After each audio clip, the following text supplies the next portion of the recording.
Hello भाई, तो आपसे स्वागत है आपका अपना यूट्यूब चैनल केमिस्ट्री वाला सर में। आज की क्लास में हम बात करते हैं आपको ऑप्टिकल आइसोमेरिज्म का नेक्स्ट टॉपिक। ध्यान देंगे, ऑप्टिकल आइसोमेरिज्म में हमने आपको बात किया था बहुत सारे टॉपिक्स पर। अगर आपका टॉपिक छूट गया तो जाकर आप फटाफट प्लेलिस्ट से जाकर देख सकते हैं हैलो एल्केन्स हैलोजेंस के। आज की क्लास में हम सीखेंगे कि अगर आपको ऑप्टिकल आइसोमेरिज्म में कोई एक्टिव कंपाउंड है और उसमें आपको कायरल एटम की संख्या पता है तो आप कैसे आइसोमर्स निकाल सकते हैं। तो ध्यान देंगे, यहाँ पर हमने लिखा है नंबर ऑफ ऑप्टिकल आइसोमर्स, यहाँ पर है 2 के पावर n, यानी कि प्रकाशिक समवायों की संख्या कितनी हो सकती है। इसका फॉर्मूला है 2 के पावर n, जहां n बराबर क्या होता है, n बराबर होता है नंबर ऑफ कायरल सेंटर, यानी कि उस कंपाउंड में कार्बन परमाणु यानी कि कितने कायरल सेंटर है उसकी संख्या को हम लोग n यहाँ पर मानते हैं। तो अगर आपको n 1 है तो 2 के पावर 1 करेंगे तो 2 हो जाएगा। अगर n के पावर 2 है तो 2 के पावर 2 करेंगे तो 4 गो आइसोमर्स हो जाएगा। तो ठीक इसी प्रकार देखिए, यहाँ पर हमने कंपाउंड लिया, molecular formula of lactic acid. Lactic जो अम्ल है उसका फार्मूला है CH3CHOH, ठीक है। जहां पर कायरल सेंटर होता है उसके ऊपर स्टार लिखा जाता है, ये प्रीवियस क्लास में मैंने बताया था। तो कार्बन के ऊपर देखिए यहाँ पर स्टार लिखा है, ये कायरल सेंटर को इंडिकेट करता है, यानी कि इसमें कायरल सेंटर की संख्या कितना है, एक ही है। इसलिए टोटल नंबर ऑफ आइसोमर्स कितना, 2 के पावर है, 2 के पावर यानी कि 2 हो जाएगा। यानी कि लैक्टिक एसिड के ऑप्टिकल आइसोमर्स 2 ही है, ठीक है। तो यहाँ पर 2 है तो इन दोनों का स्ट्रक्चर यहाँ पे लिखा गया है CCOOHCH3 CCOOHCH3, ठीक है। ये है डी फॉर्म और ये है एल फॉर्म, ये है क्लॉकवाइज, ये है एंटी क्लॉकवाइज। ये clockwise, D form, L form क्या होता है ये सब हम प्रीवियस क्लास में बात किए थे। तो अगर आप नहीं देखे तो चैनल के प्लेलिस्ट से जाकर वीडियो देख सकते हैं। ठीक इसी प्रकार अगला कंपाउंड हम लेते हैं, ध्यान देंगे। अगला कंपाउंड चलिए देखते हैं हम लोग टार्ट्रिक एसिड का। टार्ट्रिक एसिड के कितने आइसोमर्स हो सकते हैं, टार्ट्रिक एसिड के कितने आइसोमर्स हो सकते हैं, चलिए देखा जाए।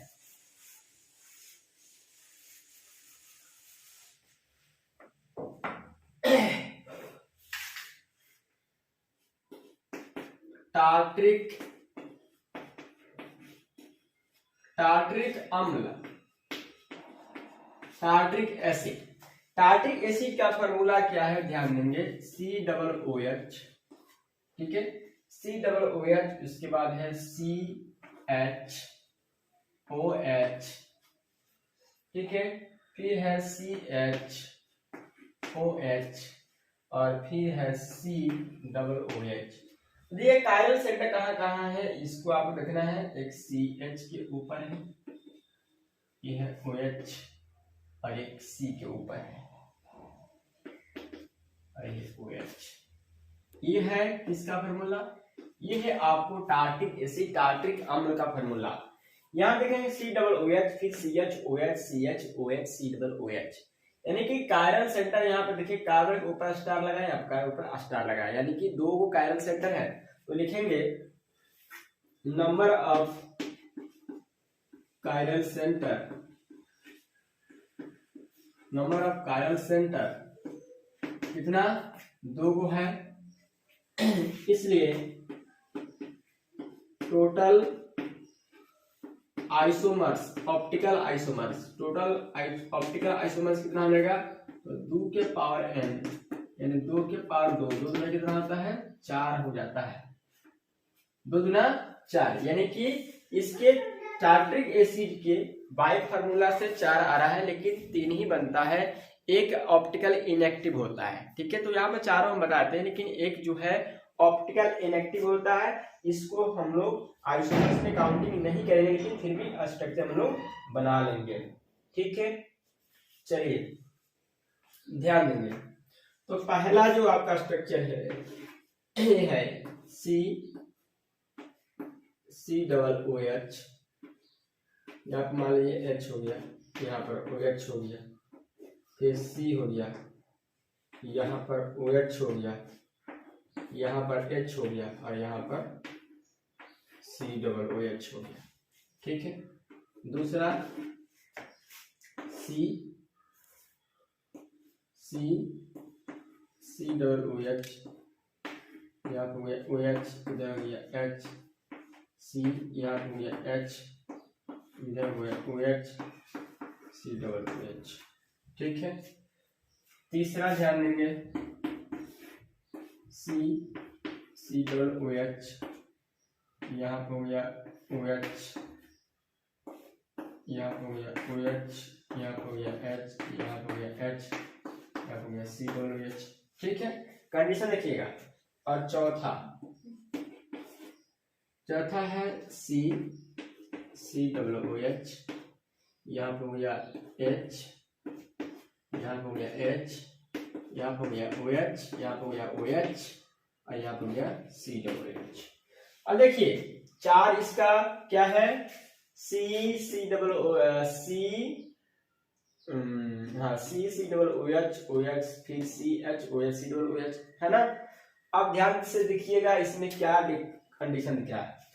ये अलग है, ये अलग है, ये अलग है, ये अलग है, लेकिन 3 और 4 को ध्यान से देखेंगे तो जब इसको हम रोटेट करके चढ़ाएंगे ये एक दूसरे को अध्यारोपित कर देंगे। ठीक है, इन दोनों को अगर हम एक दूसरे को ओवरलैप करना चाहते हैं, इसको उठाकर इस पर रखना चाहते हैं, तो रोटेट करने के बाद ये किसी न कंडीशन से इस पर आ सकता है। ठीक है, अगर इसका रोटेशन हम देखें तो इसके ऊपर क्या हो सकता है, अध्यारोपित हो सकता है। ठीक है, इसको अगर हम ऐसे कर दें तो अध्यारोपित हो जाएगा, चाहे इसको हम ऐसे कर दें तो अध्यारोपित होगा, लेकिन इसको ऐसे कीजिए इस पर रखेंगे नहीं आएगा, इसको ऐसे कीजिए इस पर रखेंगे नहीं आएगा। ठीक है, तो अध्यारोपण से ऐसा हो जाता है। ठीक है, ऐसा हो जाता है कि इसमें क्या होता है, एक दूसरे का मिरर इमेज नहीं बन पाता है, इसमें बन पाता है। ठीक है, तो इसमें 3 ही चीज आपको एक्टिव है, चौथा आपको एक्टिव नहीं है। इसका स्ट्रक्चर का बनाने का कोई तरीका नहीं है, बस इसको आपको याद रखना है। पैटर्न आप देख लीजिए, बस दोनों एक जैसा नहीं होना चाहिए, कोई एक दूसरे के जैसा नहीं होना चाहिए, और सबको अगर रोटेट करने के बाद एक दूसरे के ऊपर अध्यारोपित नहीं होना चाहिए। ठीक है, यहाँ पर 4 आइसोमर लिख रहे हैं, लेकिन 3 ही आइसोमर संभव है, 2 जो है एक्टिव होते हैं। क्यों? क्योंकि ऑप्टिकली सिमेट्रिक होता है, सिमेट्रिकल होता है। आपको पढ़ाया गया है कि ऑप्टिकल आइसोमर होने के लिए क्या होना चाहिए, उनमें कायरलिटी होना चाहिए। कायरलिटी का मतलब क्या होता है, वे असिमेट्रिक हो, यानी सिमेट्री ना हो। ठीक है, 3 और 4 एक दूसरे के सिमेट्री होता है। अगर इसको हम 2 भाग में बांट दें तो यह ऑप्टिकली सिमेट्रिक हो जाएगा। ठीक है, अगर इसको 2 भाग में हम बांट दें, एक दो जैसा सेम हो जाएगा। इसको हम यहाँ से अंडरलाइन करके काट दें, ये 2 भाग आपस में बराबर हो जाते हैं। ठीक है, तो इस तरह ऑप्टिकल आइसोमर्स निकाले जाते हैं। तो आप लोग अपने दोस्त फ्रेंड से वीडियो का लिंक शेयर कीजिए, और चैनल पर नया है चैनल सब्सक्राइब करें, बेल प्रेस करें। फिर मिलते हैं नेक्स्ट क्लास में बेहतर कंसेप्ट के साथ। हेलो गाइस, तो चलिए आज की क्लास में देखते हैं आपको बहुत इंपॉर्टेंट टॉपिक रासायनिक मिक्सर। रासायनिक मिक्सर क्या होता है ध्यान देंगे। अगर वीडियो अच्छा हो तो लाइक करेंगे, चैनल पर नया है चैनल सब्सक्राइब कर बेल आइकन प्रेस करेंगे। रासायनिक मिक्सर ये ऑप्टिकल आइसोमेरिज्म का एक टॉपिक है। इसमें क्या कहता है ध्यान देंगे, कहता है कि जब डी फॉर्म और एल फॉर्म के सममोलल मतलब कि बराबर मात्रा के मिश्रण के अनुपात को जब मिलाते हैं तो नेट घुमाव 0 हो जाता है, तो इस मिश्रण को रासायनिक मिश्र कहते हैं। रासायनिक मिश्र का कहना है कि आपको जो पढ़ाया गया था ऑप्टिकल आइसोमर्स में, तो उसमें आपको 2 तरह के रोटेशन बताया गया था। क्या क्या? एक क्लॉकवाइज और दूसरी एंटी क्लॉकवाइज।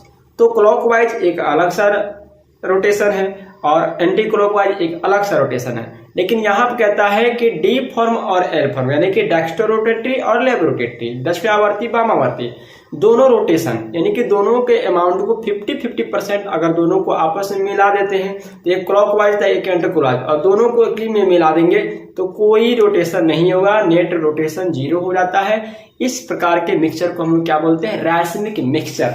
यहाँ पर ध्यान देंगे लिखा है 50% डी फॉर्म और 50% एल फॉर्म, यानी दोनों को मिला देते हैं तो उसको क्या बोलते हैं, रासायनिक मिक्सचर। तो ध्यान देंगे अगर हम यहाँ पर COOH लिखते हैं और यहाँ पर हम लिखते हैं H, यहाँ पे लिखते हैं OH और यहाँ पे लिखते हैं CH3, ठीक है, प्लस हो गया COOH, यहाँ पे हो गया OH, यहाँ पे हो गया H और यहाँ पे हो गया CH3। ये क्या है, मान लीजिए कि ये क्या है, डी फॉर्म है, डी फॉर्म लैक्टिक एसिड है। क्या है, डी फॉर लैक्टिक एसिड, और ये क्या है, ये आपको है एल फॉर लैक्टिक एसिड। ठीक है, ये क्या है, L for lactic acid, lactic acid. ठीक है, तो अगर इसका 50% डी फॉर और 50% एल फॉर दोनों को मिक्स कर देते हैं तो बन जाता है रासायनिक मिक्सर। बात समझ में आई? ठीक है, इसको बोलते हैं रासायनिक मिक्सचर। ठीक है, तो इस तरह के मिक्सचर को हम लोग क्या बोलते हैं, रासायनिक मिक्सचर, रासायनिक मिश्रण।